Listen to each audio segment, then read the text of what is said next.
മുഖ്യമന്ത്രിക്കും മകൾക്കുമെതിരെ വിജിലൻസ് അന്വേഷണം ആവശ്യപ്പെട്ട് മാത്യു കുഴൽനാടൻ സമർപ്പിച്ച ഹർജി തിരുവനന്തപുരം വിജിലൻസ് കോടതി തള്ളിയിരിക്കുന്നു. ഇപ്പോൾ അവിടെ നിന്നുള്ള ഏറ്റവും പുതിയ വിവരങ്ങളുമായി ഞങ്ങളുടെ പ്രതിനിധി വിജിൻ വായന്തോട് ചേരുന്നു. വിജിൻ, കോടതി വിധിയുടെ കൂടുതൽ വിശദാംശങ്ങൾ ലഭ്യമായിട്ടുണ്ടോ? എന്താണ് ഇതുമായി ബന്ധപ്പെട്ട് എന്തെങ്കിലും പുതുതായി കൂട്ടിച്ചേർക്കാനുണ്ടോ?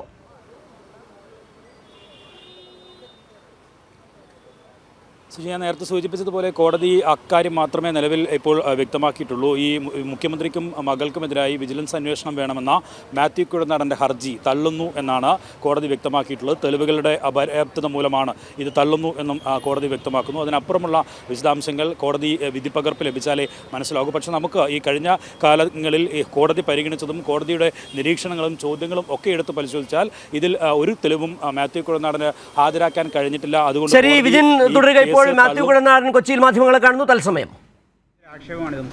നിയമപരമായൊരു സെറ്റ് ബാക്ക് ആണോ എന്ന് സെറ്റ് ബാക്ക് ആണ്, ഒരു നിയമ പോരാട്ടത്തിലൊരു തിരിച്ചടിയാണ്. അതുകൊണ്ട് ഞാനത് പഠിച്ചതിന് ശേഷം അതിൻ്റെ അടുത്ത ഡ്യൂ കോഴ്സ് ആലോചിക്കും. ഞാനത് ഉത്തരവ് പഠിച്ചതിന് ശേഷം, ഒരു കോടതി വിധിയാണല്ലോ, കോടതി വിധി വായിക്കുന്നതിന് മുമ്പ് അപ്പീൽ പോകുമെന്ന ഒരു അഭിഭാഷകൻ കൂടി ഞാൻ പറയുന്നത് ഇൻഅപ്രോപ്രിയേറ്റ് ആണ്.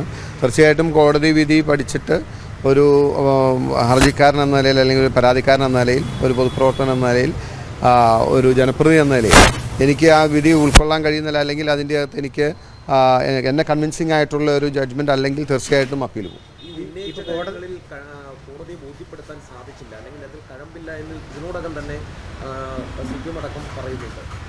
അങ്ങനെ ഒരു കാര്യമാണോ ഇതിൽ നിന്ന് മനസ്സിലാവുന്നത്? അല്ല, ഞാൻ ഉന്നയിച്ച കാര്യം കോടതിക്ക് ബോധ്യപ്പെട്ടില്ല, അല്ലെങ്കിൽ കോടതിയെ അത് ഉൾക്കൊണ്ടില്ല, അല്ലെങ്കിൽ കോടതിക്ക് ഞാൻ ഉന്നയിച്ച വാദങ്ങൾ ഉൾക്കൊള്ളാൻ കഴിഞ്ഞില്ല എന്നുള്ളതുകൊണ്ടാണല്ലോ ഇങ്ങനൊരു വിധി വന്നത്.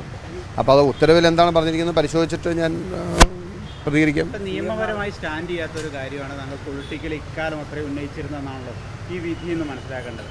അതുകൊണ്ട് CPM ആവശ്യപ്പെടുന്നത് താങ്കൾ മുഖ്യമന്ത്രിയോടും മറ്റും മാപ്പ് പറയണം. അതിനുള്ള സമയമായിട്ടില്ല. ഈ CMRL ക്രമവിരുദ്ധമായിട്ട് സർക്കാർ സഹായം ചെയ്തു എന്ന് തെളിയിക്കാൻ കഴിഞ്ഞിട്ടില്ലെന്നാണ്. അല്ല, ഞാൻ പറഞ്ഞ എൻ്റെ കയ്യിലുള്ള തെളിവുകൾ, അല്ലെങ്കിൽ ഞാൻ സമർപ്പിച്ചിട്ടുള്ള തെളിവുകൾ, അക്കോർഡിംഗ് ടു മീ, എന്നെ സംബന്ധിച്ച് that is more than sufficient four A preliminary investigation എന്നുള്ളതാണ് എൻ്റെ വ്യൂ. അതാണ് ഞാൻ കോടതി പറഞ്ഞത്. പക്ഷേ കോടതി എന്തുകൊണ്ടാണ് അത് അപ്രീഷിയേറ്റ് ചെയ്യായിരുന്നതെന്നുള്ളത്, കോടതിയുടെ വ്യൂ എന്താണെന്ന് ഉത്തരവ് വായിച്ചാലേ പറയാൻ പറ്റുള്ളൂ. അതിന് മുമ്പേ താങ്കൾ ആദ്യം വിജിലൻസ് അന്വേഷണം വേണമെന്നായിരുന്നു പറഞ്ഞത്, പിന്നീട് കോടതിയുടെ മേൽനോട്ടത്തിൽ അന്വേഷണം വേണമെന്ന നിലപാടിലേക്ക് മാറി. അത്തരത്തിലൊരു അവ്യക്തത ഇല്ലില്ല. Both doesn't make much difference. കാരണം എന്താ വെച്ച് കഴിഞ്ഞാൽ, വിജിലൻസ് അന്വേഷിക്കുമ്പോൾ ഒരു സ്റ്റേറ്റിൻ്റെ ഒരു ഇൻവെസ്റ്റിഗേറ്റിംഗ് ഏജൻസി അന്വേഷിക്കുന്നു. ഞാൻ അതിനേക്കാളും പ്രിഫർ ചെയ്തത് കോടതിയുടെ മേൽനോട്ടത്തിൽ നേരിട്ട് പ്രോസിക്യൂട്ട് ചെയ്യുന്നതാണ്. കാരണം നേരിട്ട് പ്രോസിക്യൂട്ട് ചെയ്യാൻ മാത്രം വേണ്ട ഡോക്യുമെൻറ്റ്സ് ഓൾറെഡി ഞാൻ കളക്ട് ചെയ്തിട്ടുണ്ടായിരുന്നു, എൻ്റെ കയ്യിലുണ്ട് എന്ന് എനിക്കൊരു കോൺഫിഡൻസ് ഉള്ളതുകൊണ്ടാണ് ഞാൻ അങ്ങനെ പറഞ്ഞത്. ആ വാദങ്ങളും കോടതി സ്റ്റാൻഡ് ചെയ്തില്ല എന്നല്ല ഇപ്പോഴത്തെ വിധി. അതെ.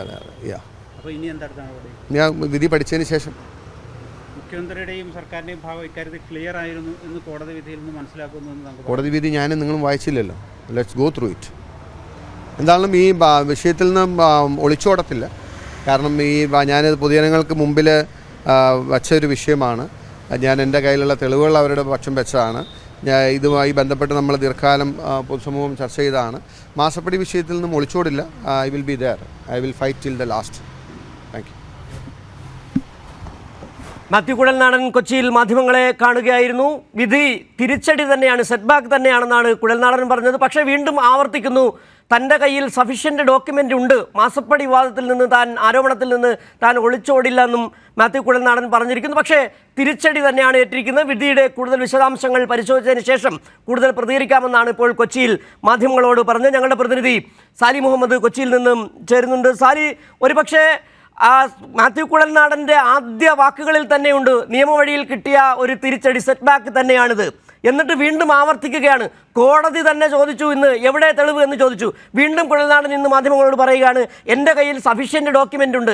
ആ സഫീഷ്യൻ്റ് ഡോക്യുമെൻ്റ് കോടതിയിൽ സമർപ്പിക്കാൻ ആകാഞ്ഞത് കൊണ്ടാണോ അത് എടുത്ത് തള്ളിയതെന്നുള്ള ചോദ്യം മാധ്യമപ്രവർത്തകർ ചോദിച്ചില്ലേ?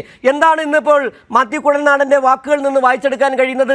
അദ്ദേഹം ഇപ്പോഴും ആവർത്തിക്കുന്നത് മാസപ്പടി ആരോപണത്തിൽ നിന്ന് താൻ പിന്മാറുന്നില്ല, അത് അവസാനം വരെയും താൻ ആ ആരോപണത്തിൽ തന്നെ ഉറച്ചു നിൽക്കുമെന്നാണ് കുഴൽനാടൻ പറയുകയും ചെയ്തത്. ഇപ്പോഴും കുഴൽനാടൻ പറയുന്നത് സഫീഷ്യൻ്റ് ഡോക്യുമെൻ്റ് ഉണ്ട് എന്നാണ്. കോടതി ചോദിച്ചത് എവിടെ സഫീഷ്യൻ്റ് ഡോക്യുമെൻ്റ് എന്നാണ്.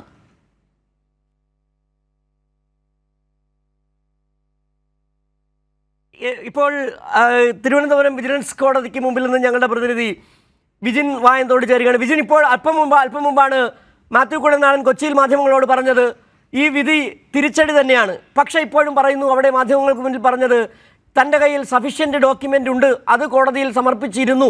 ഇനിയും വിധി പരിശോധിച്ച ശേഷം, പഠിച്ച ശേഷം കൂടുതൽ കാര്യങ്ങളിലേക്ക് പോകാം, അപ്പീൽ പോകണമെങ്കിൽ പോകും എന്നുകൂടി കുഴൽനാടൻ പറഞ്ഞു വെക്കുന്നു. കോടതിയിൽ ഒരു സഫീഷ്യൻ്റ് ഡോക്യുമെൻറ്റും ഹാജരാക്കാൻ കുഴൽനാടന് കഴിഞ്ഞിരുന്നല്ലോ. പിന്നെയും അദ്ദേഹം പറയുകയാണ് സഫീഷ്യൻ്റ് ഡോക്യുമെൻ്റ് കയ്യിലുണ്ട്, ആ രേഖ കയ്യിലുണ്ട്.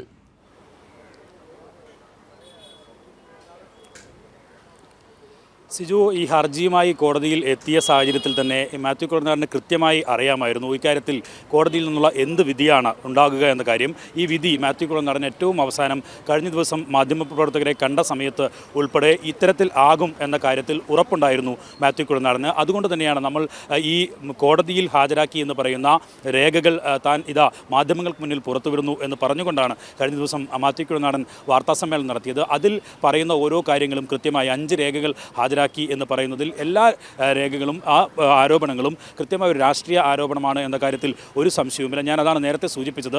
ഈ ടൂറിസം മേഖലയിൽ പുതിയ പദ്ധതി ആരംഭിക്കാൻ സ്ഥലം വിട്ടുകൊടുത്തു എന്ന പുതിയ ആരോപണമായിരുന്നു മാത്യു കുഴൽനാടൻ നടത്തിയത്. അതിലേക്കാണ് കെ രാജനെയും ഒപ്പം തന്നെ ടൂറിസം മന്ത്രി മുഹമ്മദ് റിയാസിനെയും ഒക്കെ കൊണ്ടുവരാനുള്ള ഒരു ശ്രമം മാത്യു കുഴൽനാടൻ്റെ ഭാഗത്തു നിന്ന് നടത്തിയത്. നമ്മൾ ആവർത്തിച്ച് ചോദിച്ചതാണ്, കോടതിയിലാണോ വിശ്വാസം അതോ മാധ്യമങ്ങളിലാണോ വിശ്വാസം എന്ന് ചോദിച്ചപ്പോൾ കോടതി എന്താണ് തീരുമാനിക്കുന്നതെന്ന് കോടതി തന്നെ തീരുമാനിക്കട്ടെ, പക്ഷേ താൻ ജനസമക്ഷം പറയാനുള്ള കാര്യങ്ങൾ മാധ്യമങ്ങളോട് പറയും എന്നാണ് മാത്യു കുഴൽനാടൻ പറഞ്ഞത്.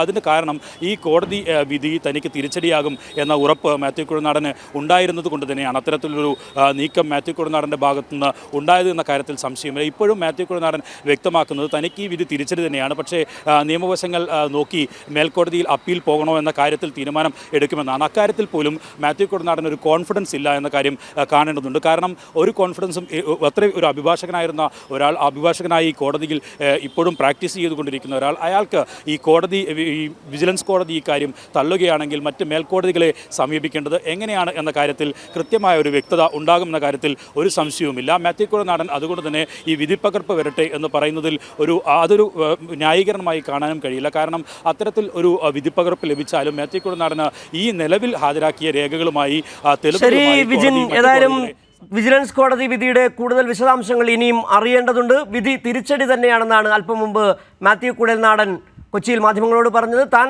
സമർപ്പിച്ച തെളിവുകളിലെ ന്യൂനത എന്തെന്ന് പരിശോധിക്കുമെന്നും മാത്യു കുഴൽനാടൻ പറഞ്ഞു. ഏതായാലും വലിയ തിരിച്ചടി മാത്യു കുഴൽനാടന് തിരുവനന്തപുരം വിജിലൻസ് കോടതിയിൽ നിന്ന് ഏറ്റിരിക്കുന്നു.